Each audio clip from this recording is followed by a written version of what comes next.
What up? It is Thursday, and if it's Thursday, you're not tuned in to the best Thursday night post-game show across the interwebs. And it's not just me that says it. A bunch of people saying it. Whole bunch of them. I am Bobby G along with the homie Wildcard Mar. We are sans April D. Jess Girl. She is under the weather, so we are sending her healing energy and hope she gets well soon. And this is the Audible Thursday night post-game show, the off-season edition. Y'all know what it is. A lot to talk about. Not really a lot to talk about, so we're just going to talk some trash about any and everybody. However, before we get to that trash talking, there is a little unfinished business I have to handle because apparently my co-host forgot that I was King Petty. Oh Lord. Yeah. Oh Lord. Yeah. I tried to get this shit out the way. Yeah. And we gonna turn it on. Yeah.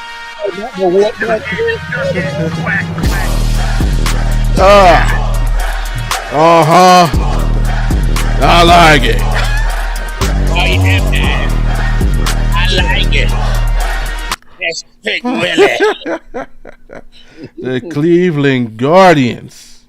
You know, KC came through. They thought everything was gonna be sweet. Nah, bruh. This is the land of opportunity. And this week, the Royals had the opportunity to get that BTA. Man, it was only one BTA game. Yeah, the other game I won. That was a close game, and then it was a close game on the first one. So I thought it was going like, hey man, when you got a quick 3-game set, man, is you try to get the momentum, but Cleveland took the back too. So I mean, it what it is. Dog. Hey, a lot of baseball left, but we gonna see each other again and again and again. So I ain't even tripped about it. Man. Yes, sir. But I appreciate my Guardians for coming through for me. And I knew y'all was gonna take the first one because Bobby was pitching, and Bobby's trash.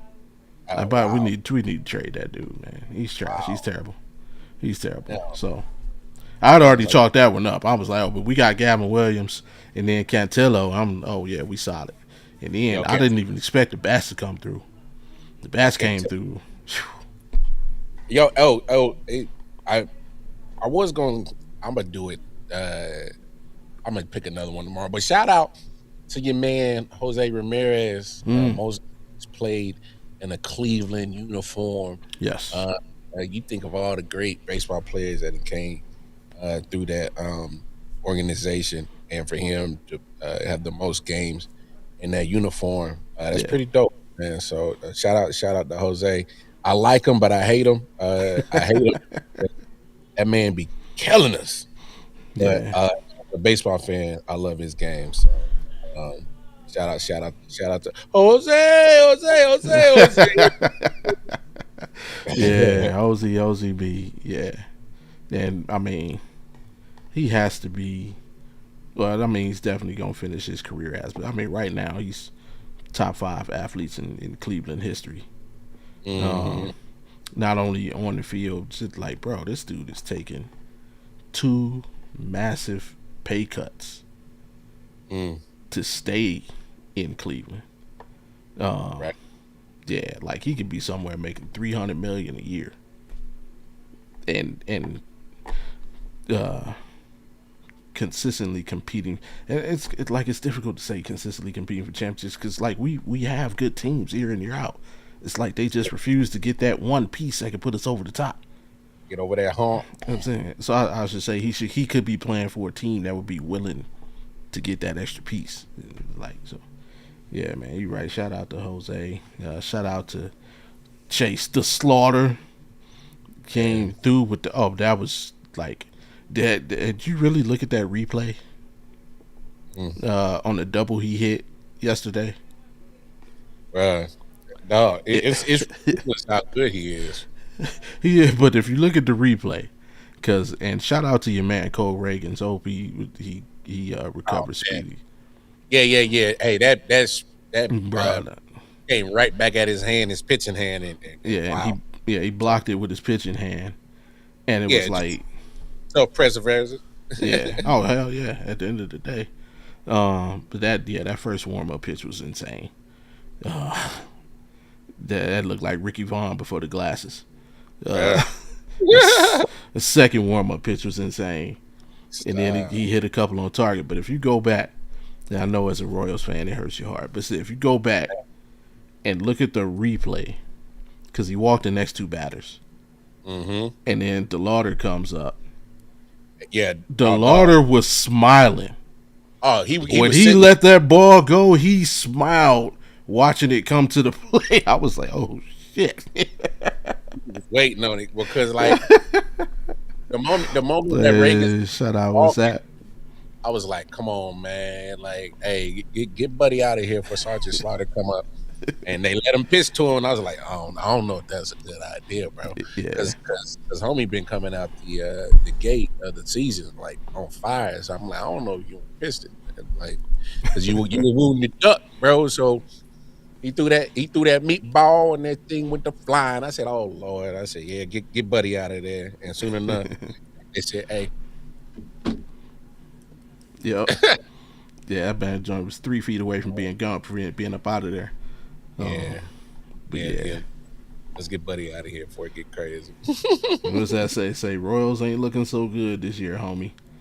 Hey, it's all good. Hey, we just 3 weeks in, though. You know. Hey, but you know what? Hey, like Bobby said, it's only 3 weeks in, and at the same time, man. Hey, I'm a loyal. I mean, you see this wall behind me? You see all these? Ain't nothing but cheese and rolls. I'm loyal. All right, so you can't call me no faker. Oh yeah, no bandwagoner. Hey, from the womb to the tomb, down with my boy. Right? You feel me? And they still got that boy, man, Mister. I can't. I heard one of the announcers call. I just can't find it in my heart to call him Junior. There's only one Junior, but they got the boy Bobby Witt. Hey, Bobby Witt like that, dog. Yeah, he is. You got to say the whole thing. You know, I'm sorry to whoever that announcer was. I know you're trying to show love. Nah, you can't just call that man Junior. There's but one Junior. We ain't giving out nicknames and stuff like Caleb Williams, man. Let's get back to football. Caleb Williams, what is you doing, bro? Trying to be the Iceman. You don't know who the Iceman is? Huh? Say, born and raised in St. Joe, Missouri, live in New York now. Royals till I die. All right, shout out. There you go. Your brother in arms with the Royals. What's happening? Let's go. What's happening? And for some reason, I like old man. What's my boy's name? Perez. Oh, Salvador. Oh yeah. Yeah. Hey, we got a squad if we just put it all together at the same time. You know, if we put the bats and the pitching together at the same time, because when we get the pitching, the bats go cold. But when the bats go hot, sometimes the pitching go cold. So it's like they can never be at the same time. So if we get that straight, man, come on, man. Hey, I'm not saying we gonna be in the World Series, but what I'm saying is we can make some noise. That's for sure. For sure, we can make noise. You know? I take that. We just need to get back in the playoffs, and I want the Yankees. Damn right, because we need to get. And I want the Yankees. We need to get our game back from a couple of years ago. Yeah, we want. Y'all call yourself the Bombers, okay? We'll see if we use bombs away now. We didn't retooled up. What's good? Clack clack. Hey, I mean, it is what it is. Get it done. Just get the job done. Because that boy Judge ain't playing around. That's for sure. All right, let's get to talking football, man. Off season still going, but we are exactly 2 weeks away from the NFL draft.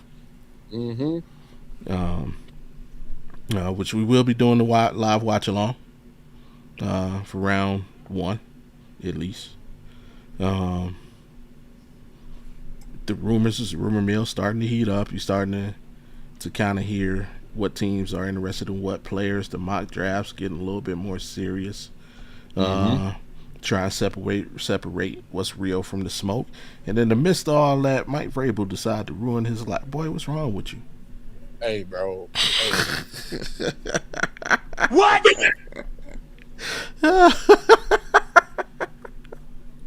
Mike Vrabel, bruh. Did we not learn anything Hey, it ain't looking good for your boy, man. from the Coldplay incident? Did we learn nothing? That's what I'm saying. It ain't looking good for your boy, man. And it ain't looking good with all these old clips of Diana talking crazy live resurfacing. Talking about, oh, I just married the average man. If I married somebody pretty, I post them all the time too. Why would you disrespect? Hey, when she said that, I was like, yep, it went down because she disrespected. Because ain't no way, ain't no way, ain't no way, ain't no. But you come on, you know, ain't no damn way. Neither of our wives gonna sit there and disrespect us on some live air like that. Dog. Yeah. Nah, that shit ain't going down, dog. That shit ain't going. And then she go, "Oh, I ain't even told my husband the things I've been doing down in Miami. I've been living like it's my last day." When she said that, I said, "Oh, hey, where that Future at?" Some big Ron was poolside with the side piece.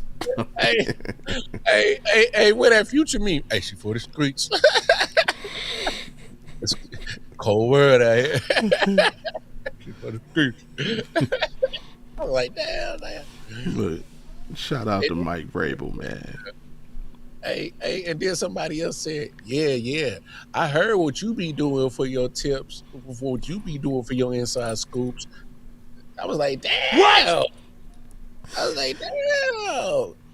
Like all this coming out right now, bro. Like the whole smear campaign is coming out. Hey, yeah. Diana can't. She might not recover for this. Hey, man. I mean, there's been a lot of I mean, and yeah, all of it, it's gonna come out, man. Everything in the dark comes to light. Damn. I miss the Bill Clinton conspiracies though, man. Remember the biggest Bill Clinton conspiracy? I don't know if you ever heard it, but there's a conspiracy going around that said Bill and Hillary had an open marriage. But when old girl snitched on, the situation, it was easier for them to save face by going through ain't nobody want to believe that they presidential couple was a swinging couple. Swing. And then Hillary over there swapping. I would say I don't believe they had an open marriage. What I could believe though is I could believe that. I can't believe it because I don't see. Hey, bro, Hillary. Here's and I would never try to convince you of anything. Right. But I'm just gonna let you know. All right. I didn't work that many country clubs, and that's the elitists of every city, dog. Oh yeah, for sure. Right? And the things that I had heard, right, it would be some shit that we had to have a conversation out there. Oh, I know it goes down. I know how people with money ain't got nothing else better to do. They get bored. Nothing better to do. They are bored as shit. Yeah. All right. But hear me out though. Hear me out. The reason I don't think it was an open marriage is because of what I do believe. What I do believe is they're both powerful people. And with that being said, she knows her dude. She knows he has an issue saying no. So I believe, like she didn't care. I believe it was probably one of the things was like, I don't give a shit, just let me know what's going on, so she could wild. Right. So she could damage control if necessary. What they didn't anticipate was her telling old girl and old girl being the ones, because remember Monica ain't the one that spilled the beans. It was old girl, Trip, whatever her name was. Hey, bro. They ain't even got nothing to do with the situation. Hey, bro. Bill had Hillary wasn't getting no bonds. She ate like whole milk. What the hey, Ron, crazy, dog. Stop it. Get some help. That's what I was like. And then he doubled back. Look what he doubled back. Trying to get this man into. Mar is a happily married Man, sir. Hey! This is 20 years ago, so I'm good. Man, you know women don't care.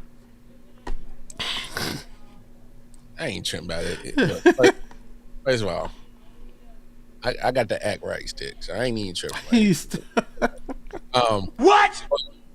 But Ryan, hey, you my dog. Hey, you ain't too far from the truth. You ain't too far. So the NFL draft. Is,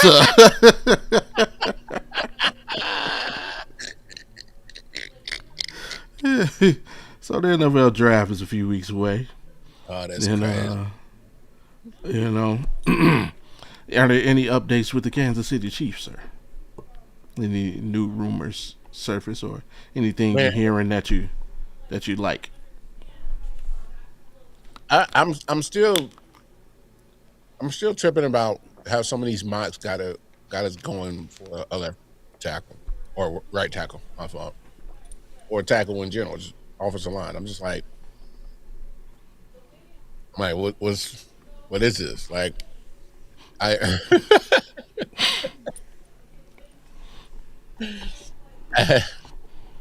You talking? You say you ain't never seen no black man working at a country club. What you mean? That's all they nah, do.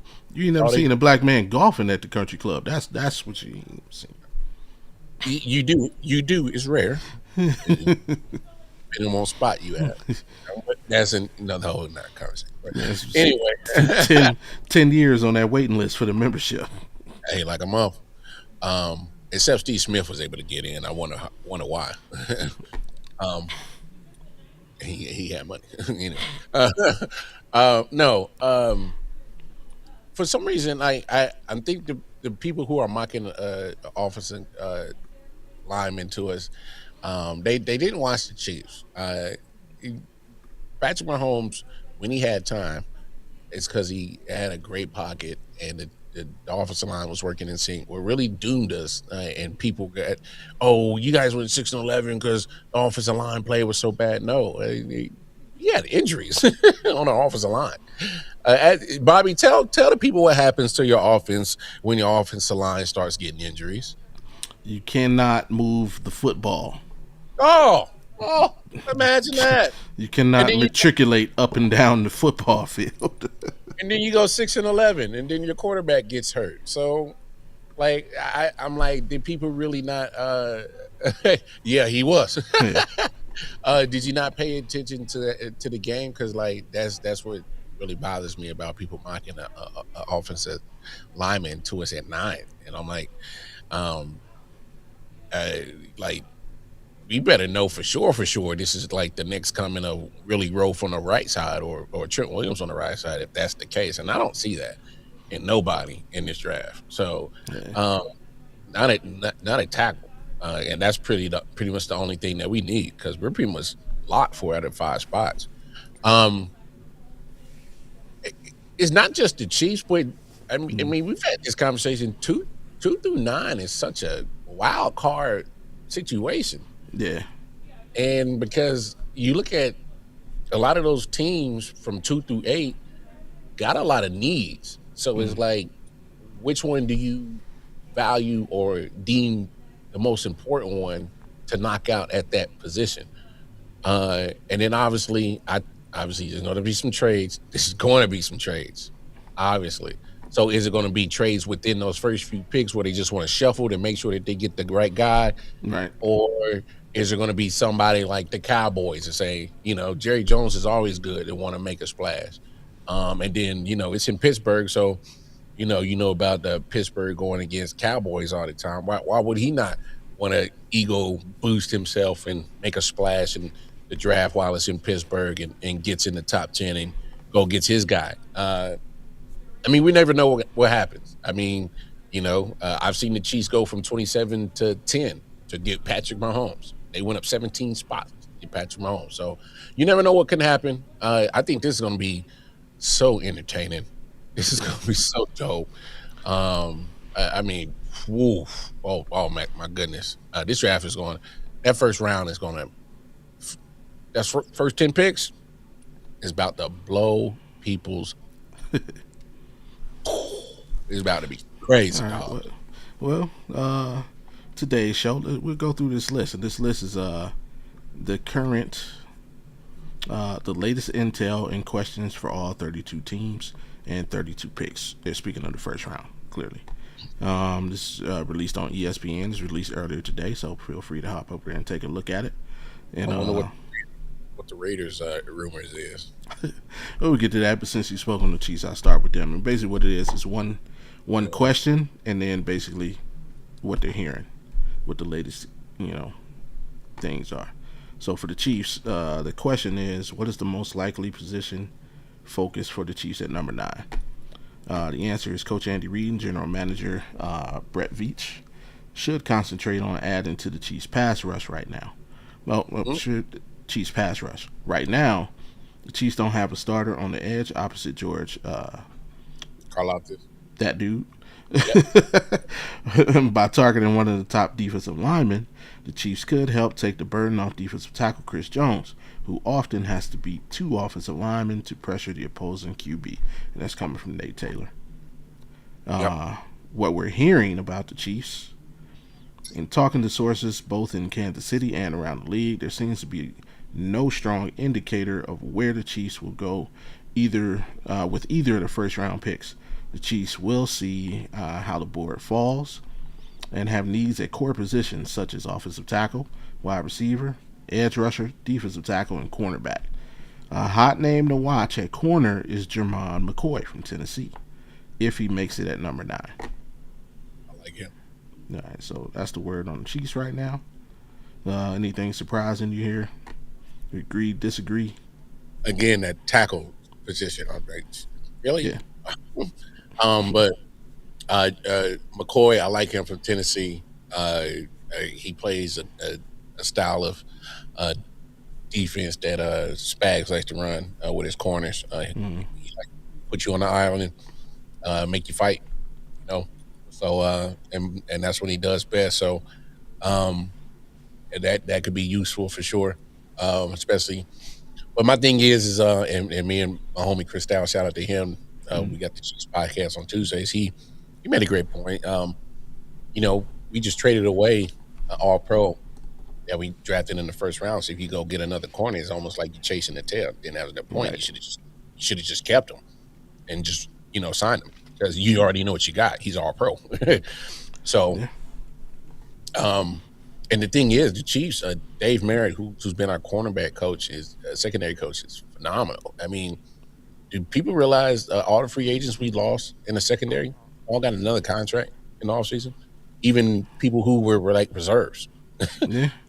Joshua Williams was a reserve. He got another contract with the Tennessee. Obviously, McDuffie gets the big contract with the Rams. Jalen Watson, who played on the other side opposite of him, he goes to the Rams, gets another contract. Yeah. I mean, we snagged with Thornhill. We snagged him when y'all let him walk. Exactly. Brian Cook. What's up, Corey? Girl. Speaking of Pittsburgh, she's a Steelers fan. Boo. And then so it's like we've seen the Chiefs draft even 3rd, 4th, 5th round undrafted free agents make some playing time. So it is what it is. Jet, shout out to Jet. Now, if they're talking about maybe 40 or 29, maybe if they're one of those nice corners are sitting right there, cool. But I don't know. Unless somebody's really offering something, I don't see them coming off neither one of those picks too. I've been hearing that somebody wants to offer it. Like, you got to come off something crazy for the Chiefs, in my opinion, because we don't draft this high. So, not at 9. Go get your pick. I already know where I'm going next. Since she is in the house, I've never seen. She is the biggest troll of one's own team that I've ever seen. Favorite pessimistic. So I'm going straight to it. Jet, let me know what you think. This is what they're talking about your Niners. The question about the Niners is, how much does the Trent Williams contract situation impact the 49ers draft plans? The answer to that is Not as much as Williams' age does. Williams will be 38 in July, and the Niners don't have an obvious long-term replacement on the roster. Selecting a tackle in the first few rounds is a real possibility if there's one with starter potential available. It's worth noting the Niners have drafted only one offensive tackle in the first round since Kyle Shanahan and John Lynch took over in 2017. Damn. An ideal prospect to be the second would be a player who could push to start at left guard right away and eventually move outside. That's coming from Nick Wagoneer. The intel on the Niners is, in reading the tea leaves and talking to people around the league, the 49ers don't necessarily view offensive tackle as a round one priority. Instead, they have been heavily connected to wide receivers by teams when running through mock draft exercises. KC Conception, wide out of Texas A&M, is a name to watch. Yeah, that makes sense. No Jawan Jennings. He's still on the free agency market, so they're not bringing him back. Just and real quick side note. So Jawan Jennings, Odell Beckham Jr., Tyreek Hill, cats with like names, just no jobs. You know what I'm saying? So,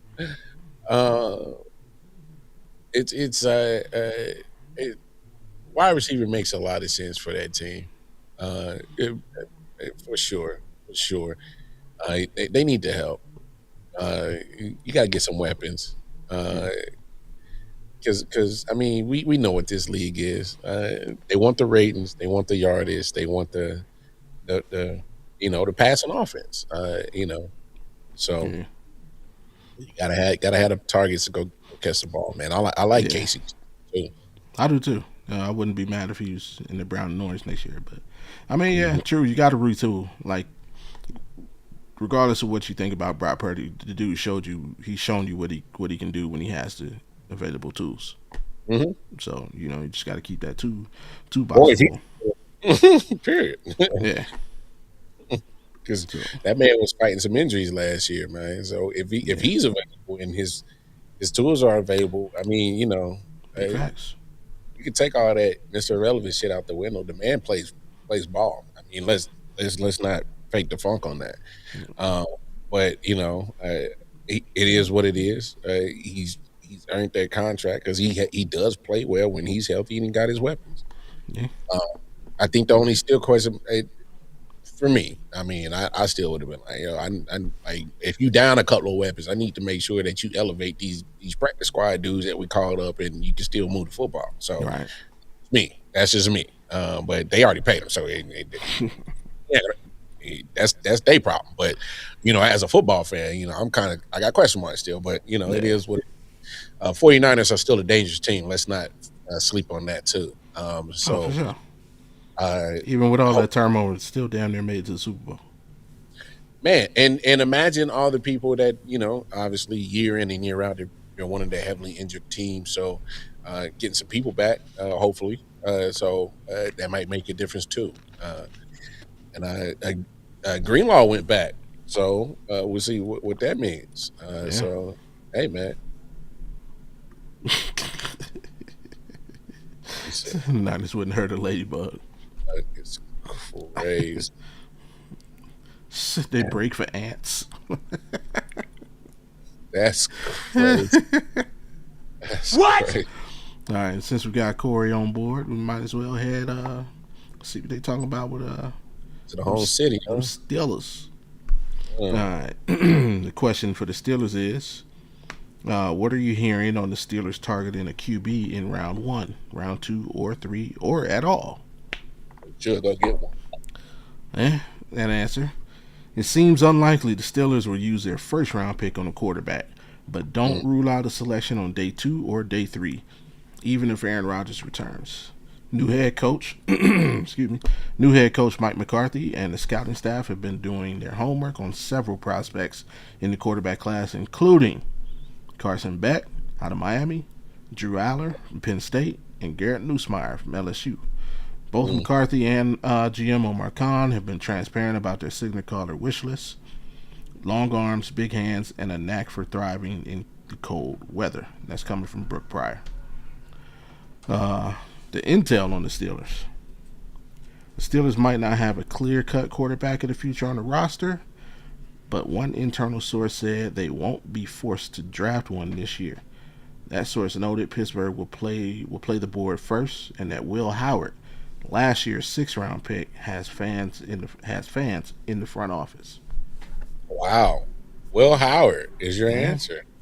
So That's bold. That's bold. No disrespect. Okay, that because it sounds real fucked up the way I'm talking. I'm not trying to disrespect Will. Just he said defensive back, 1st-round pick. I'm just like, because I've seen him at Kansas State, and I know he won a national championship at Ohio State. But damn it, it just does. You were throwing the damn football too. If you don't win at Ohio, you trash. You straight bum juice, like for real. I mean, Julian Sand didn't win it. Hey, anyway, What? He didn't even make it to the champ. He didn't make it out of the 1st round. You know who did? you know, at the end of the day, Pittsburgh. I just can't believe they fell into the Aaron Rodgers trap. Yeah, Getting held hostage. it's a crazy game.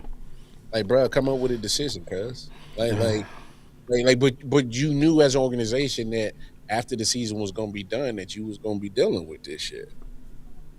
And on top of that, you're dealing with a coaching change where a franchise normally don't change coaches. Like this is a different year for that whole like organization and city and fan base as a whole. They don't change coaches like that.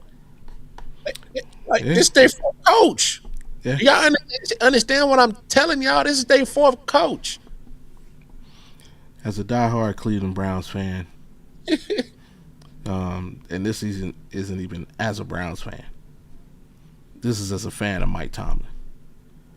I'm so looking forward to the Pittsburgh Steelers not having a winning season next year. Man, so I can just laugh. You know how Mike McCarthy do, bro. Mediocre Mike. They went from one. They went from playoff mediocrity Mike to just mediocre Mike. This is crazy. You know what I'm saying? Yeah. And the day that they clinch not being able to have a winning record, I'm going to buy a Pittsburgh Steelers jacket, and I'm going ahead suit up, and I'm gonna dress up like Mike Tomlin on that day. Hey, that's crazy, bro. Yeah. Standard is the standard. Hey, man. Play some varsity football today. Man, if you don't like Mike Tomlin, man, you don't like football. Man, for real, bro. And since I'm here, might as well go ahead and drag my raggedy squad into the fray. Cleveland Browns, the question for them is, if the Browns do go wide receiver or O-lineman with their 2 first-round, if the Browns do go wide receiver or O-lineman with their 2 first-round picks, as many analysts are predicting, which position is likely to be targeted first? All right, the answer, GM Andrew Berry has preached a best player available philosophy, so Cleveland is open to several approaches depending on how its draft board evolves. One interesting dynamic is the Browns specifically needing a left tackle in a draft where most of the top tackles play the right side. Berry's comments at the annual league meeting indicated that he wouldn't typecast a tackle prospect based on what side he played in college. That could put players such as Francis Mainoa from the U and Spencer Fano from Utah, who both lined up primarily at right tackle, in consideration at number 6. And that's coming from Daniel Oyefuse. It's Cleveland's ESPN guy. Man, that's crazy. I think that's ass from a guy that's been playing right side his whole college career, probably high school career, than say, oh, go play the left side. Oh, and we're in the NFL, and oh, you're probably going against, no, you are going against the best, fastest, toughest, strongest speed rusher on that side. You're going against all pros. You're going against future Hall of Famers. Oh, yeah, protect the quarterback. Yeah. That's Uh, wild. the I didn't. intel, what they're hearing, it's difficult to predict what Cleveland will do. See last year's trade back from the number two pick. But chatter around the league is that wide receiver is in play at number 6. As you Carnell should. Tate from Ohio State is the name most often associated with the Browns. It should be noted that some league-wide sources believe the Browns would trade out from number 6 to a team like Dallas, which is trying to move up for a pass rusher. Uh, that's the same thing I'm hearing. There's a lot of the most like I know a lot of people say that it's gonna be like movement trade. I don't. I don't think there'll be a lot of trades in this trade. I don't think there'll be a lot of movement in like the top 15. I don't. No, nobody's willing to give up draft capital in 27, whether it be a first or a second round pick, because Yeah. 27 draft is supposed to be loaded in multiple positions. And everybody's loading up for that. Right.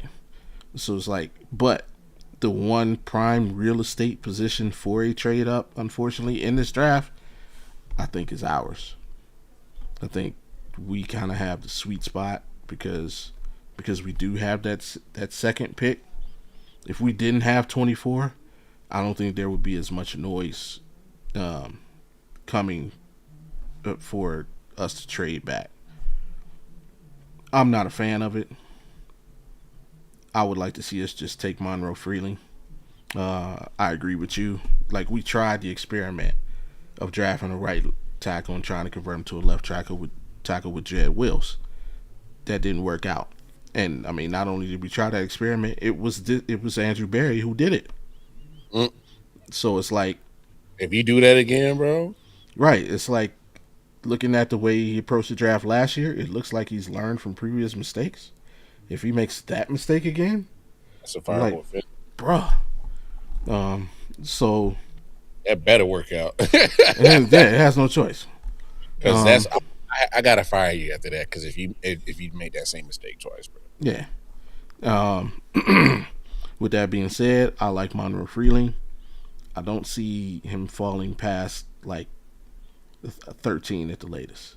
So like a potential trade back with Dallas puts us at 12. To me, that's playing it too close. I'm gonna get your guy. If you have him high on the draft board and he's there when you pick, take him. I like taking receiver with our second first round pick. See Yeah. who's either take the best left. I'm good with Omar Cooper Jr. I'm good with him. I've Like seen him. Makai Lemon fall in some. If Makai Lemon were to get past like 15, I wouldn't mind if you trade up from 24 to go get him. If Makai falls, that's crazy. I've seen him mocked anywhere between like 12 to 17 ish. You know what I'm saying? I've only seen one draft where he was like in the 20s, and I thought that person was crazy. You know what I'm saying? If draft day comes and he does get by 15, I would Yeah, not be but mad if the Browns pick up the phone and try and get to like 17, 18, and try and snag him. Um, I like KC Conception, just mentioned him, and there's a couple other guys I think we can get in the second and third round. I think Chris Bell, who had he not tore his ACL, he's first round talent. He probably would have been the best receiver in the draft. I think we can get him second or third round, possibly so. But I'm definitely team Freeling, no matter what. Vontae Mack, no matter what. Yeah, Monroe Freeling, no matter what. really, no matter what. Not Devontae. Any other interesting teams aside from the obvious? Giant, a lot of questions about the Giants. Let's see what they talking about the Giants, man. I mean, the Raiders are pretty obvious. They ain't no questions. They take him Mendoza. Mm-hmm. I mean, since I just brought him up, actually, that's one thing. Not necessarily his draft status, but how do you feel about him? He's catching a lot of flack because he's choosing to stay home with his family and not attend the draft in person. And a lot of people are not happy with him for that. What's your thoughts on it? I mean, it's the Giants are again one of those scenarios where they got a lot of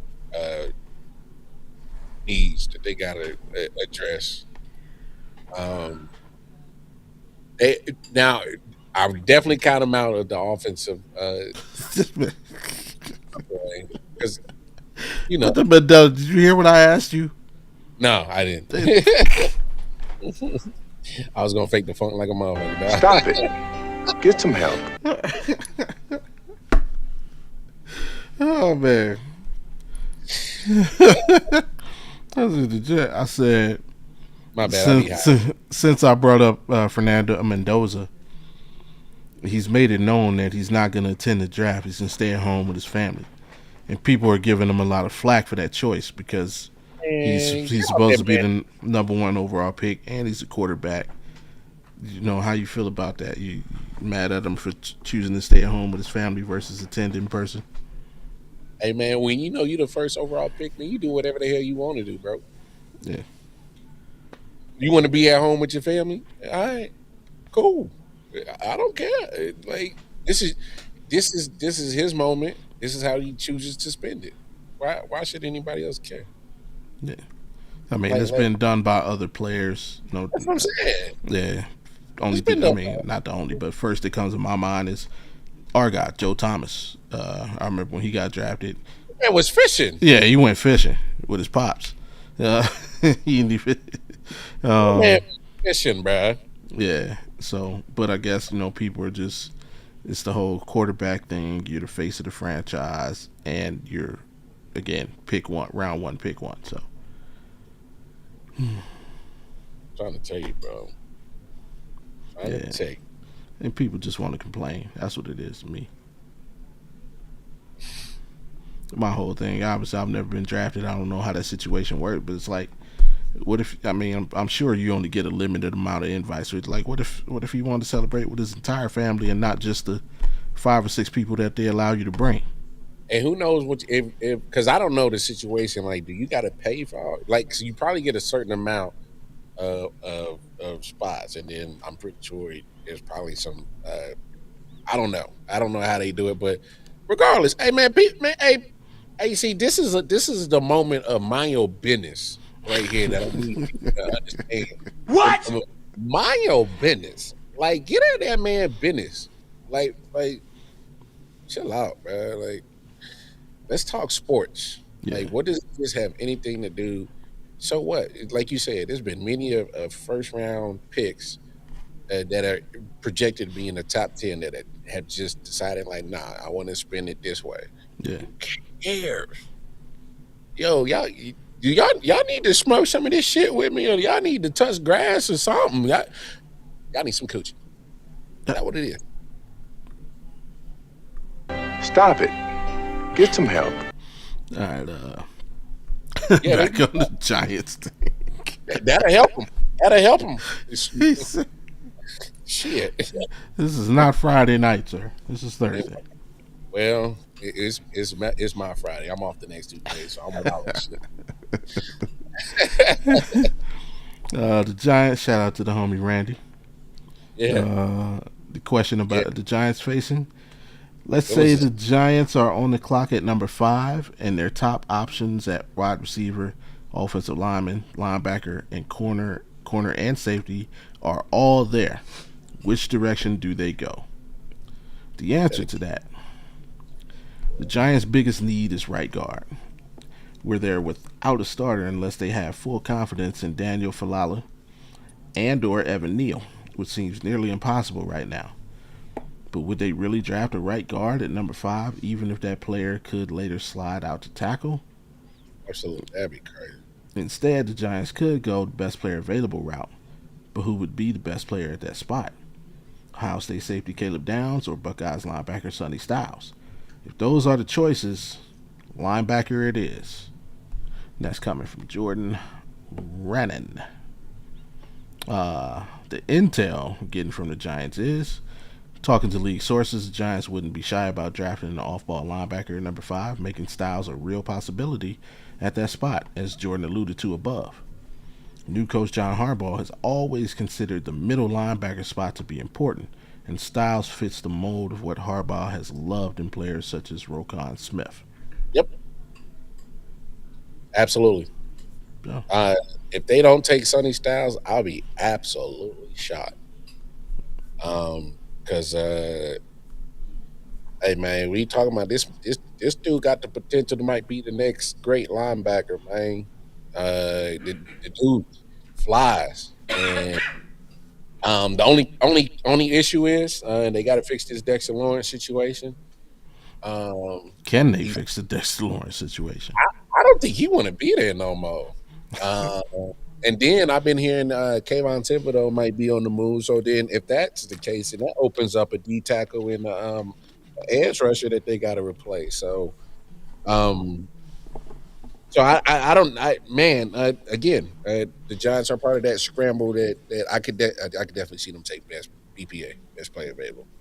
Yeah. Who else do we have burning questions about? Oh, real quick before you get to another team, and you could probably get to this team after I say this.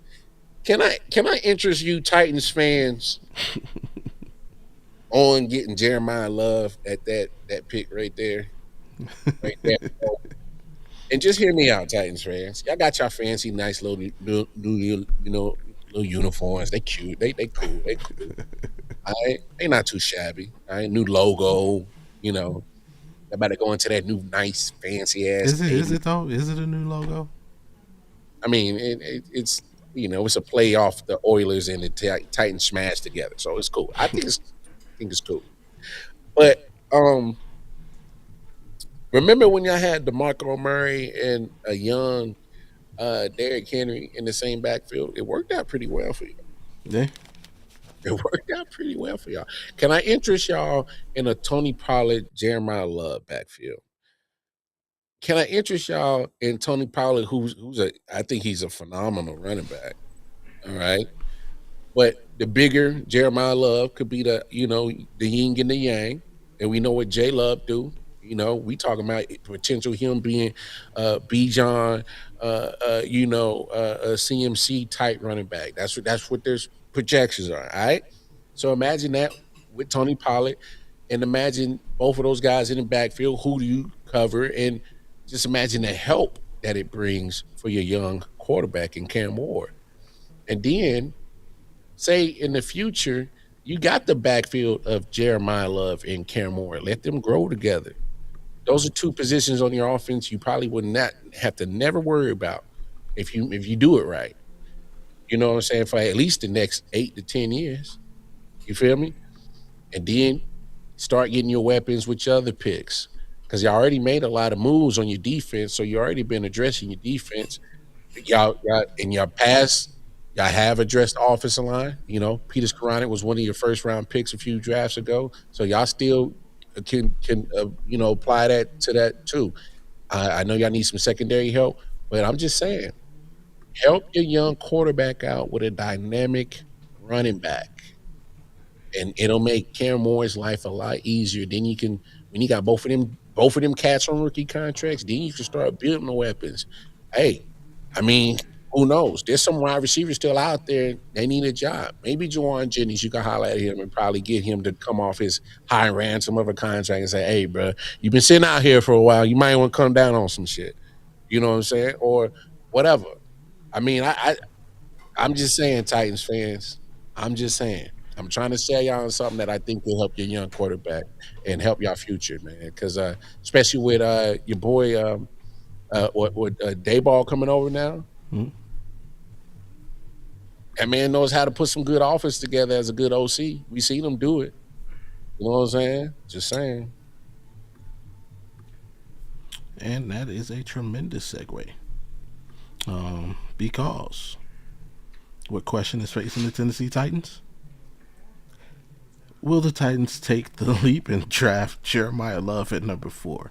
What are you hearing? The answer to that question.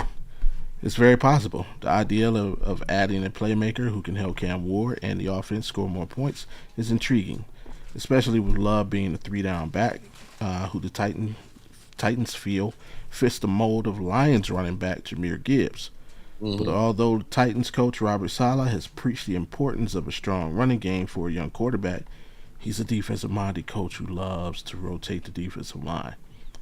Tennessee needs an impactful edge rusher in that rotation, which makes David Bailey out of Texas Tech an attractive option. One wild card to look out for is linebacker Sonny Styles out of Ohio State because of the length, speed, and playmaking ability he brings to a defense. That's from Teron Davenport. Robert Saleh would turn that guy into Fred Warner. It's high praise. High praise. I mean, Warren, you don't, and that's why I'm trying to sell. I really was talking to Robert Saleh, because you just said it right there in that intel. Robert Saleh is a defensive-minded guy. He loves his defense, and I know for a fact he was looking at not just Arvell Reese, but for sure Sonny Styles, and looking like, bro, I would have a field day with these cats right here, dog. Yeah, especially Sonny. So that's hard. And then, like you said, David Bailey, Yeah. he probably looked at that too and was like, I don't know if I could pass that up, dog. So David Bailey could be a what's my man's name? That snap, Alden Smith. And Alden Smith had all the talent in the world, bro. Yeah. He just had some demons, bro. Some ice. The intel on the Titans. Oh, go ahead. No, it's just like most NFL guys, they got their vices. Yeah. What we're hearing about the Titans is, even after signing Wan'Dale Robinson in free agency, the Titans likely aren't done adding pass catchers. But more additions probably won't come until round 3 or 4. No! Ted Hurst out of Georgia State has been frequently mentioned when discussing the Titans receiver options with sources. I don't like that at all. I love Ted Hurst. I know, I do too. That's why I don't like hearing him going anywhere other than to the Cleveland Browns. But that's crazy that they're saying 3rd round. I mean, when you're 6'4", 200 pounds and you run 4.2, 840. Yeah.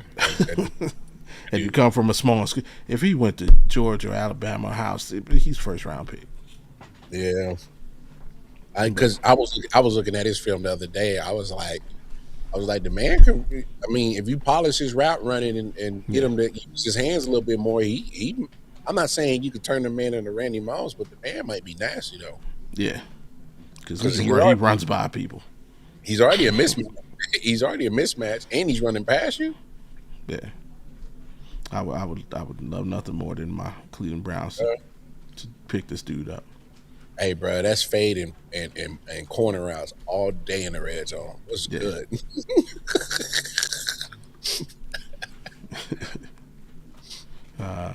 Who else is? Oh, you know what? Here's an interesting one. Let's see what they talking about the Rams, because they got some new developing problems. Question about the Rams. They need to address wide receiver. With the Rams aggressively shoring up their secondary, which direction will they go in the draft? The answer: Rams general manager Les Snead has said the team's philosophy is to take care of major roster holes during free agency, so it doesn't need to be as desperate come the draft. By retooling their cornerbacks room, the Rams no longer have a glaring positional need. But given the lack of depth at receiver behind Puka Nacua and Devontae Adams, it would make sense for Los Angeles to add a pass catcher early. The Rams aren't sure how much longer quarterback Matthew Stafford will play, so it would make sense to give him as many scoring threats as possible to maximize his remaining playing window. And that is from Sarah Barshot. The intel, what we're hearing, the Rams don't do top 30 visits or workouts, which makes it harder to discern a draft direction, but sources around the league have pointed at linebacker as an early round target, with receivers seeming like an obvious pick at number 13. Linebacker is the most likely direction in round 2, especially if Josiah Trotter out of Missouri is available. All right. Oh. I'm with you though. Rand, they need. Yeah, I'm sorry. Yeah, you got to address the receiver position. I mean, you don't know what the Puka situation is going on. More importantly, you don't know what the NFL is going to do about the Puka situation. Well, from what I've got, gathered and obviously Adam Schefter has, I listen to a lot of his podcasts, and Yeah, apparently Puka's been in rehab pretty much probably since the Super Bowl. Because I don't know if y'all remember that video around Super Bowl where he was kind of wilding a little bit, yeah, just got a little drunk. So, look, here's the thing. They're talking about the JSN contract happened, and I'm pretty sure there was probably talks about Puka probably getting an extension this offseason. But when you go to rehab for whatever the device that it is, whatever it is, like talking about some serious shit, and like, does that make sense to just throw a whole bunch of money at a guy? And this is not disrespect, but you're in a mental, a fragile state of mind that is, you're trying to recover and build up, yeah, and when you're given that type of money, we got to understand that gives you access. It gives you access to whatever the hell you decide you want to do at that point in moment. Because you got the access to it. Because I got this boatload of money, I could either just swipe it, or I can just pull it from the ATM and just go get it. I got the cash. yeah, I just think that's I would pump the brakes, like, because like we've seen other players deal with trials and tribulations, and they were able to rehabilitate themselves. So like Max Crosby and Darren Waller come to mind for me.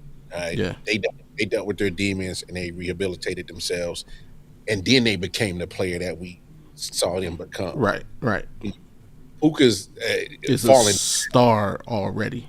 Yeah, he's a star already that is Yeah. falling down, and now he's on the road to recovery. So it's a different type of angle for this. Yeah. Those guys rehabilitated themselves, then got the money. This Yeah. guy is trying to rehabilitate himself. So I don't think I wouldn't even talk contract talks this year. I would wait. I'll push it out another year Yeah, and be like, bro, like I really care about you as Puka Nacua in the mental state, and let's make sure we good, bro.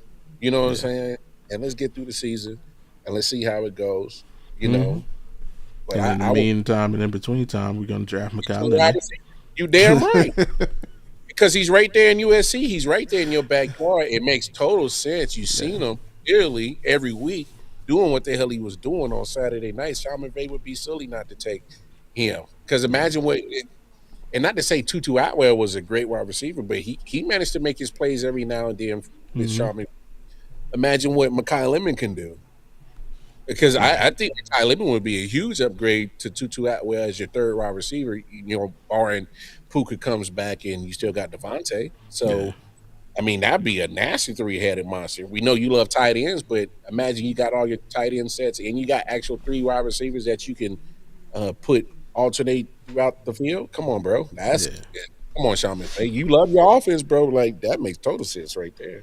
Yeah, and I know a lot of people are throwing the Amon-Ra comp out there, but I'm gonna give you one, and I think fits. Steve Smith. And that ain't a bad damn comp. Well, shit. Yeah, he goes over the middle. Like, he runs every route. He's not afraid to go over the middle. Takes contact, runs through contact. Has the ability to break the first tackle. Yeah, attitude, like, dog. Yeah, absolutely. And yeah, the Rams, that offense thrives when they have guys who can take a 3-yard slant 30, 40 yards downfield. Yeah.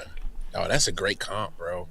Because I think the attitude, and not saying that it's a bad one, but the aggressive at a wide receiver position, I love that. Yeah. Like, because Puka kind of plays with that same reckless abandonment, you know what I'm saying? So, but not Mekhi to that level, but he's physical. I ain't gonna be nobody's bitch.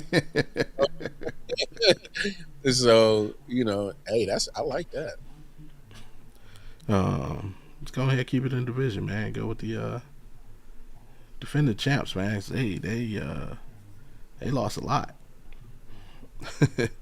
So the Seattle Seahawks, their question: with only 4 picks in the entire draft, do you see the Seahawks actively trying to trade down and accumulate draft capital? It's possible. The answer: yes, but recent history shows that it's easier said than done. GM John Schneider has a track record of trading back in the first round or entirely out of it, but he hasn't done so since 2019, and not for a lack of trying.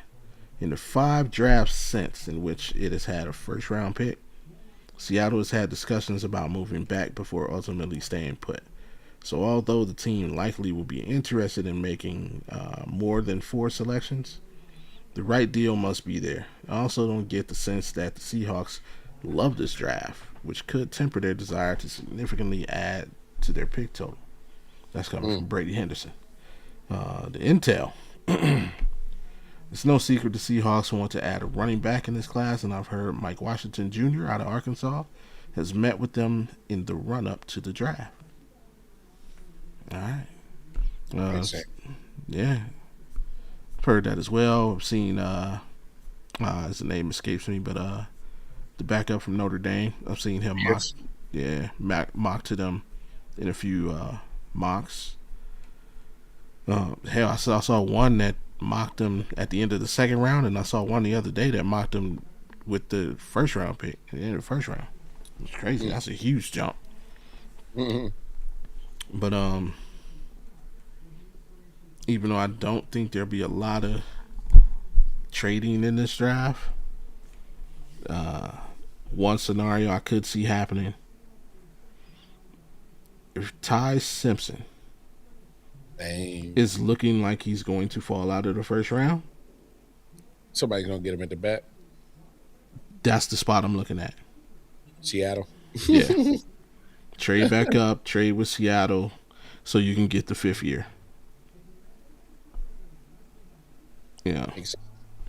Even if it's the Jets trading from 33 to 32, like, to me, trading a 4th or 5th round pick just to move up one spot, but to get that extra year, it's stupid for you to draft him to not give up the asset and lose that year over one spot.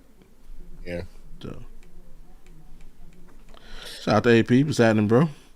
Might as well ask about Dallas. All right, let's see what they're talking about. Question for the Cowboys: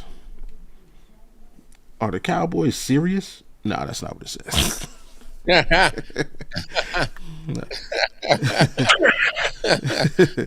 Are the Cowboys definitely going to go defense with both of their first round picks? The answer: definitely. Question mark. With Jerry Jones, nothing is definite. The Cowboys know they must address the defense, and the best way to do that is with their 2 first round picks. They must find a linebacker, cornerback, and pass rusher in this draft. But the Cowboys had similar defensive needs in 2020 and ended up with receiver CeeDee Lamb in round 1. He was the top 10 graded player on their board and too much of a blinking light to pass up at number 17. That's the only scenario where the Cowboys go with an offensive player at either number 12 or 20. That's coming from Todd Archer. And the intel on the Cowboys: trading up continues to be a possibility, especially if there's a player they have high on their board who backslides a tad. Safety Caleb Downs from Ohio State and edge rushers Ruben Bain from the U are believed to be players whom the Cowboys would maneuver for, as Dallas reportedly sees both as instant impact game changers on defense. Now, what you think about that, AP? And that's a tough call for them, man, because, again, I think the prime real estate spot for them or anybody else potentially trying to move up to get Caleb Downs, like I say, is 6. And I'm sorry, Cowboys fans, I'm not going to 12 unless you give me 22. Damn, I don't I don't want no second round. I don't want no third round. I want 12 and 20 Ooh, Bobby. to move 6 spots. I want 12 and 20. Bobby is a shrewd negotiator. Okay. Yeah. I mean, I ain't mad at it. Cause then you can kill 2 birds with 1 stone in that first round, bro. Yeah. I'd even be willing to throw in 70. So 6 and 70 for 12 and 20. I can't give up 39. I just can't do it. Nah. Can't Yeah. But I can give you that third rounder. How you feel about that, Jerry? Might start landing 12 at 12. If they can't get down, try to get the Oregon safety at 20. I don't think he makes it to 20. I've seen, like, of all the mock drafts and all the, everybody you've seen, the one constant I've seen is, like, in 99.9% of the mock drafts I've seen, he gets taken by Minnesota at 18. Every single time. And it's like, all right. So I'm like, I've just kind of resigned myself to the fact that he's going to get taken by the Vikings at 18. That's crazy. Like every single mock, it's Dylan Thyman, 18 to the Vikings. Dylan Thyman, 18 to the Vikings. No matter what's going on. Fernando Mendoza falls to the third round. But Dylan Thyman goes 18 to the Vikings. So I don't know. You might not get that wish, AP. Yeah, might not go your way. This draft gonna be crazy, man. And matter of fact, let's go ahead. Intel on the Vikings. Safety Dylan Thyman is the most mocked player to Minnesota. And for good reason. Word is the front office views him as a seamless replacement for veteran Harrison Smith. The Vikings must hit a higher rate on day 2 picks. With that in mind, I've heard the team will target players with higher college production over potential or traits. So there it is, man. Yeah, I don't think he makes it to 20 AP. Ain't happening. Yeah. And like, I mean, obviously the crazy thing is since that's out there, now you know what has to happen in order, if a team really wants him, they're gonna have to move up. So he may even go. Now you're talking about him moving inside potentially the top 15. But hey, good luck. Or you could just give us 12 and 20 and get Caleb Downs. You know what I'm saying? You're so disrespectful, bro. Just go ahead, give us 12 and 20. Take Caleb Downs. You get your guy. We get Freely, Ty Simpson, and KC Conception, and we Gucci. Yeah, we Gucci. We'll call it a wrap, cuz. Yeah. I can't with you, dog. So disrespectful, man. Who else of high end? Who else really got something going on? No,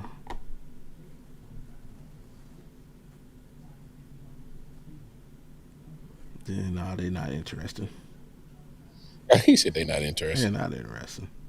Talking about the mother teams. Yeah, I was gonna look at Carolina. They're not interested. Arizona, Arizona. So I've heard a lot of stuff floating around about the Cardinals. I mean, they got a lot of things that they got to fix, man. You know what I'm saying? When you a team that got a lot of issues, like I said earlier, man, you just got to figure out. Like, he said, throw in Chase DeLauder and you got a deal. I mean, might as well. They're gonna end up trading him in like 4 seasons anyway. We don't re-sign players. Nah, unless you Jose Ramirez, that's it. Yeah, that's only Yeah. because he took a discount. Oh yeah, and then because they was like, oh yeah, you saw what happened to Lindor. We'll ship it. We'll ship your ass out. Now you hear? Like You know, imagine we could have had prime Francisco Lindor and prime Jose Ramirez on the same team. I did for a little bit. I just didn't do that. Well, Jose was No, young. they made it to the World Series, Yeah, and as soon as they did, they traded. They traded Francisco the next season. That offseason. that was crazy. Man, been hitting bombs ever since. Well, I remember because Jose was a shortstop, and then they had to move him to third because you had Frankie, and Yeah. he just stayed there. Uh, yeah, we're talking about Arizona. Question: Arizona trading back into round one for Todd Simpson has been kicked around. Could the Cardinals go that route? Makes sense. Answer: It's not out of the realm of possibilities, but it'll depend on how much it'll cost Arizona to get back into the first round. Although GM Matias Ford might be on the hot seat and could be willing to try to win at all costs, the decision will come down to owner Michael Bidwell. Arizona has liked Simpson for a while. A source told ESPN in the fall. Adding to the intrigue will be whether the Cardinals believe Simpson is worth trading away a high draft pick instead of waiting until the 2027 draft, when a better crop of quarterbacks will be coming out. Mm. Interesting because at this time last year, isn't that what they were saying about the 2026 QB class? Oh, look at the guys coming out. It's going to be great. Yeah, so the grass might not be greener, Uh, but I'm I'm with gonna you. If your GM's on the hot seat, I wouldn't. Nah, just put some stuff around. Jacoby Yeah, just let them handle it for one more or season. Gardner, whoever the hell y'all decide to roll. It'd be Jacoby. Jacoby will win that job in a camp battle. Yeah, He might should. not finish the season as the starter, but he'll win that initial battle. That's crazy. Yeah, yeah, Get your weapons. yeah. You can't draft a quarterback if you're on the hot seat. I can even see Jeremiah Love going right here. Yeah, That's me. Because I'm just saying, yeah, get your weapons. You got Marvin Harrison Jr. on the outside. Yeah. Do you? Come on, man. We're not going to do that. Hey, he was cooking with Jacoby when he got at the back end of that season. He was starting to cook with Jacoby. All I'm saying is, his dog. Like, come on, man. Like, there's a new coach in there, all right? So, maybe not having put your hands on players. Gannon ain't there. Maybe we might have a change of scenery in there. Might have a better situation that can go with your offense. Might be a little more fluid. Who knows? That's what I'm saying. Jeremiah Love, Marvin Harrison Jr. And then y'all can go back if you need to, double back. I'm pretty sure there's some defensive players I need to look at too. But hell, why not? Because if you're saying you're gonna tank, because that's what I heard. All right, they're saying they're gonna tank. All right.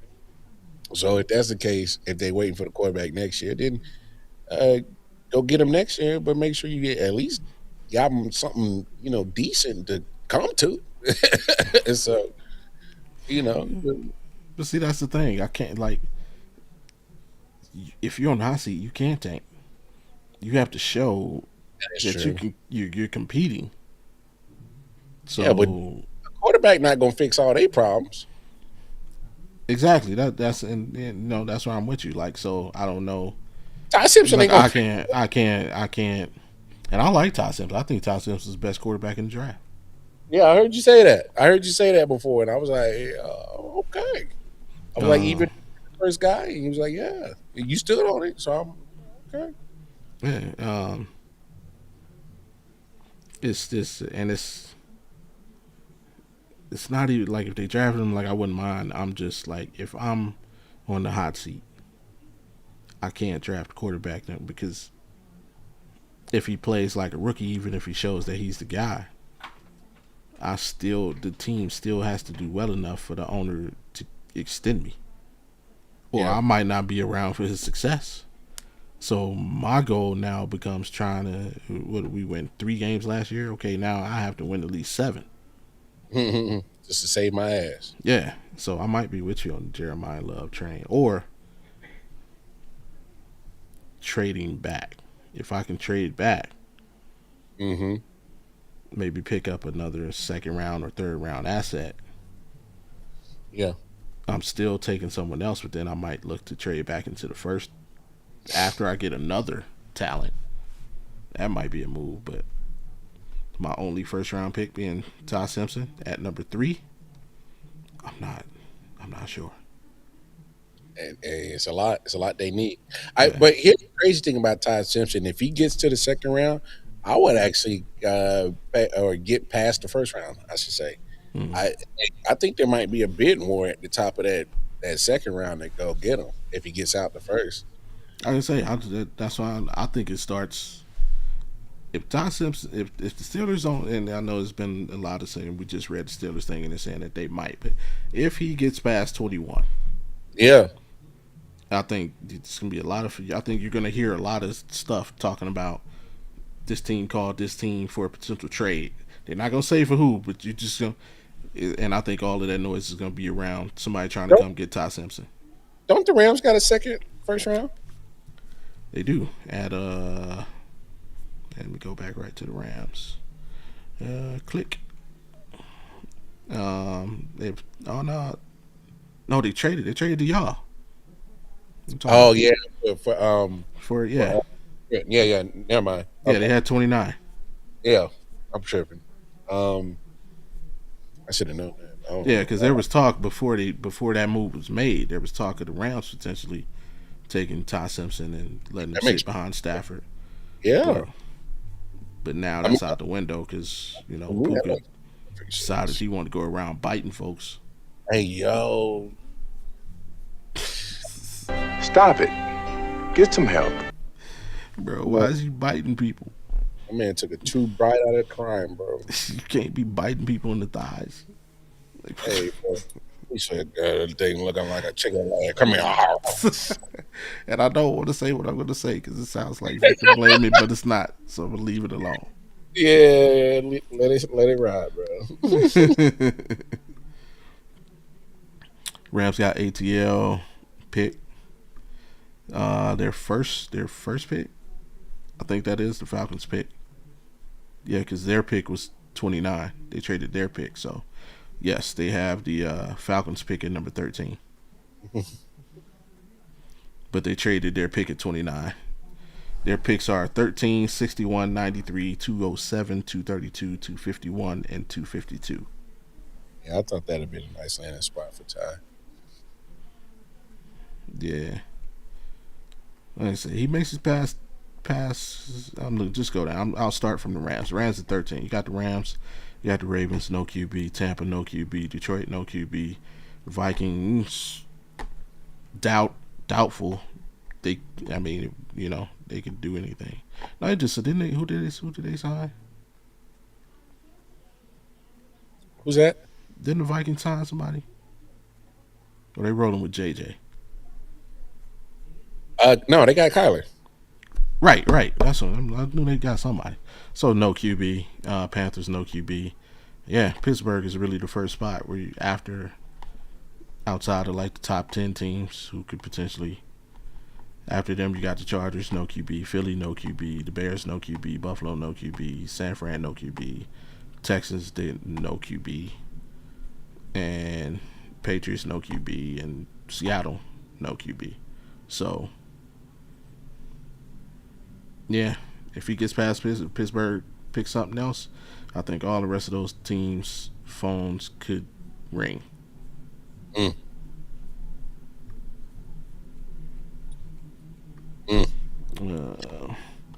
guess. Oh, no doubt, bro.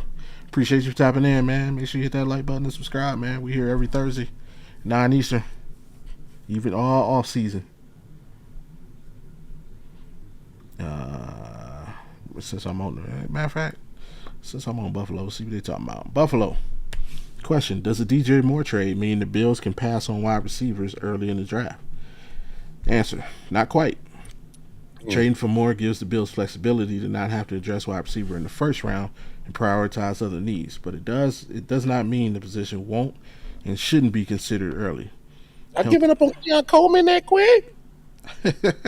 Help is still needed from both a depth and talent perspective. The president of football operations and general manager Brandon Beane said Buffalo is still open to a receiver in the first round. The Bills have a variety of positions to address in the draft, and trading away their second round pick limits some options, but an early receiver pick shouldn't be ruled out. Keon, man. I don't think they're giving up on him. I think like it says, man, you need depth. Man, I'm giving up on Keon. Well, come on. So you add DJ Moore. I think you should still develop Keon Coleman. It's his third year now, so he still got time. I mean, if we dealing with Xavier Word in this third year, that still needs development. It happens. So, you got Shakir, who always been Josh Allen's favorite target. You got 2 tight ends that you use. So there's 5 solid targets. Oh, we can't forget how great James Cook is in the backfield as a receiver as well. So that's another weapon for you. Look, if you don't go defense, Buffalo, I don't know what you're doing. Like you can't keep holding on to these same old ass people that y'all need to get younger and faster on defense. Like straight up. Like I don't know what they doing. If they ain't going defense in the first round, it tells me exactly what's about to happen with them next year. And when they're gonna open up that new stadium. Oh yeah, we're gonna open up in style. Okay, y'all better okay. Y'all better have another letdown. You could switch the stadiums, but y'all still gonna be bullshitting, playing around in the playoffs and getting bumped out. So, yep, disappointment uploading for the Buffalo Bills. All right. Yeah, I'm not mad at that. Yes, was Def Keon. Yeah, he was a first round pick, right? They got him in the second when they moved back, but he was a high second that slipped out the first, but still a high pick, man. Come on, bro. Again, because I'm trying to think of that console. You don't got the 5th year, so basically he got this year. He's got to have a breakout year. Yeah, 2 solid tight ends. No, they still got the combo, the tight ends. Yeah, I said that. Yeah. 2 tight ends, the 3 wide receivers I named. It was Keon, DJ, Shakir, and then you got James Cook. Those are 6 solid ass options for Josh. Hey, I ain't trying to hear no shit. Josh Allen ain't had no help now. I didn't say that. I think it's just been more of the game planning. He did make a bigger commitment to the run, man. James Cook is one of the best backs in the league. He showed you that. Top 3. Yeah. He gave you top 3 production last year for sure. Yeah, that and honestly, if I'm Buffalo, I'll probably make some maneuvers on the defensive side. Got to, bro. Yeah, you got to get stops. We got to get stops. Because that Drake May boy gonna get better. He is. Right? And his defense can make stops. His defense can stop you. Except they can't stop Seattle.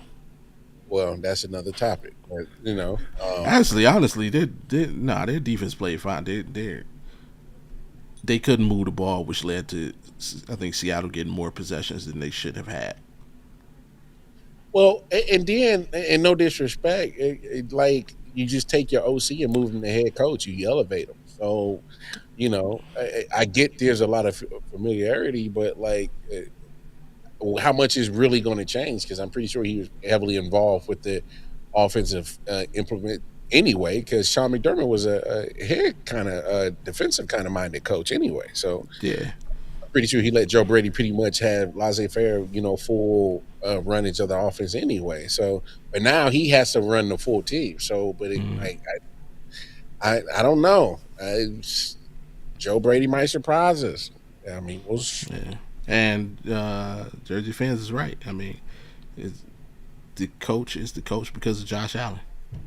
Whether they came to him and kind of got his opinion on the situation, or whether they just made it for him. Like, obviously the relationship between these two is good. This is how we're gonna move. Either way, yeah, it's on Josh Allen. So, what did Coach Yo tell Petey? Yo, you want to be a superstar? Give me a superstar effort. It's on you. Facts though. Yeah, you and I have been saying for the last 3 years that Josh Allen basically had McDermott's job in his hands. Dang. So, May got exposed in the Super Bowl. He'll develop behind Vrabel as long as Dan. Hey, Stop it. Get some help. Hey, that was a yeah. good one, big dog. That was good. Yeah, that was it. See, everybody says that, and I disagree with that. I don't think Drake May got exposed. No, like his offensive line fell apart. Oh no! I thought you was talking about the AJ Brown. No, I'm with you. I don't think he got exposed. I'm 100% with you. Like, I think more anything, Will Compton finally got exposed on the national stage. Yeah. Or whatever his name is, Will Campbell. Will Campbell. See, he missed that game against the Browns, and everybody said, remember, Myles Garrett had 5 sacks against Patriots, and everybody's, he only did that because Will Campbell wasn't there. Well, if Will Campbell would play, he probably would have set the damn record. But I don't think Drake May got a spell. Remember, he's a second year QB. Mm-hmm. Second year QB took his team to the Super Bowl. I don't think he got exposed. Their old line got exposed, and I can't remember the name. If I find out, I'll post it. But somebody did a great breakdown actually on the Patriots line. One of their linemen had a huge tail. Their right tackle has a huge tail. Literally, how he lined up determined whether the play was a run or a pass. And they picked up on it. And that's the assumption. The Seahawks picked out, and they knew what play was coming immediately. And it's true. Like, he literally he broke down the film, not only of the Super Bowl, literally throughout the regular season. This dude, whenever they would pass the ball, whether he was in a 3-point stance or if he was in a 2-point stance, he started with his leg further back. He was tipping. Yeah, every time he did it, it was a pass. When he shortened his stance, it was a run. Every single time. Similar to when pitcher pitches tips his pitches. Yeah, that makes sense. Yeah, so I'm not saying that's the only reason. That's the only reason, but that ain't the only reason. Because that we gotta remember too. McDaniel is a good coach, and that damn defense got some dogs. So it was gonna be letting regardless. So absolutely. So you got your left tackle who's struggling. You got your right tackle who's tipping plays, and then your left guard was struggling with your left tackle. So so what is you supposed to do? And I mean, you got one whole side of your offensive line struggling with your right tackle tipping shit off. He said, "Don't listen to me. I'm just a jealous Miami fan." Maybe, yeah, it would be fine, but yeah, they they got some work to do. That's all it is. But and again, they were the beneficiaries of a not so tough schedule, but you can only play the teams who are in front of you, and they did what they were supposed to do. No doubt. Now, I like your comment. When he left Baltimore, defense definitely took a different direction. Yeah, true. Mm-hmm. I mean, hopefully, he struggles without his offensive coordinator, and hopefully his old offensive coordinator has a ton of success where I don't know where he went, but wherever he went and wherever he is, I hope he has immense success. Well, he better because he was given a 2-time MVP, and I don't know what the hell he forgot to coach that situation. So Tom Monken, he got some work to do. All right. He over here in a photo and shit at the owners meeting and shit. I gotta look fresh for the owners meeting photo. It already happened. They moved the time up on him. Come on, man. But either way, He's let's cut real quick. Yeah, he's like, I'm mad he said it just like that too. Yo, I was trying to get fresh. Yo, I fuck with Todd Monken, man. I fuck with Todd Monken heavy, man. I will say this about Todd. He does, come up with a solid offense that can win some damn games. Because I love what he did in Georgia, and what he did down there, and some of the quarterbacks that he had were some of the best, prospects, and got them to look pretty great. And albeit, they're also a top recruiting,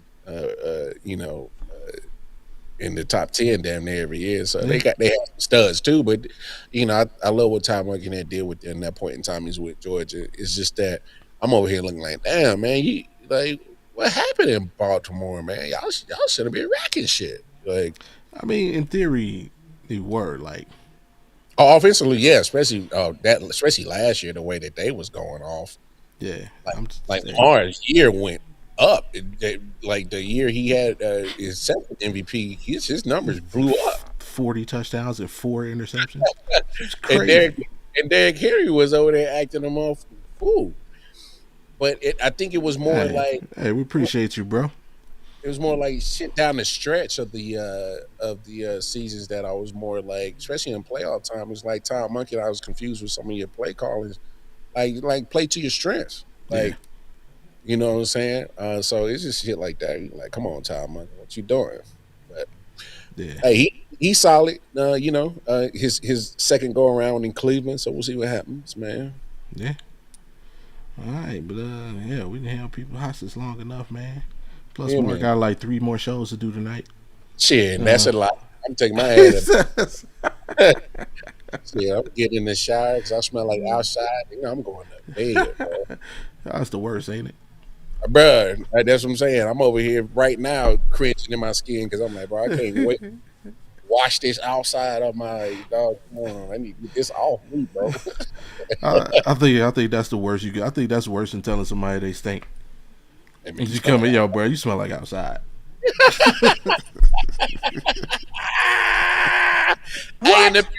And depending on where you live, it's a good thing because like some people's outside is funkier than other people's outside, bro. Yeah. So, yeah.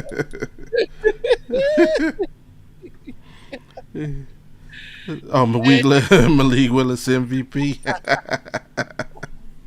Hey, man, I love Malik Willis, man. Hey, if they do right by homeboy, he might be all right for them, man. Oh man, yeah. You know what? I'm gonna go ahead and put it out there, man. You know who my early MVP candidate is? I'll do it. And his name is John C.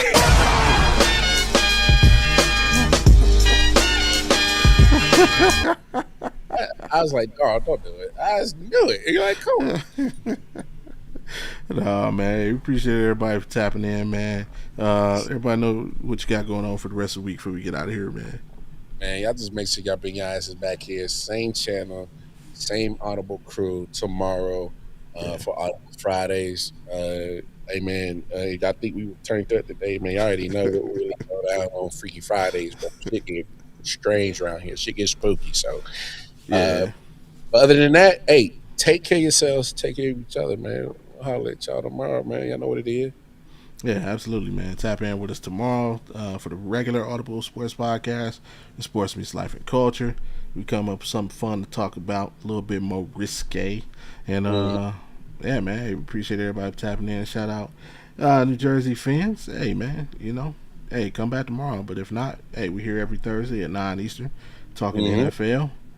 And, shit, man, about all I got. So, we'll see y'all. Some of y'all tomorrow, some of y'all next week. I'll let y'all. Peace.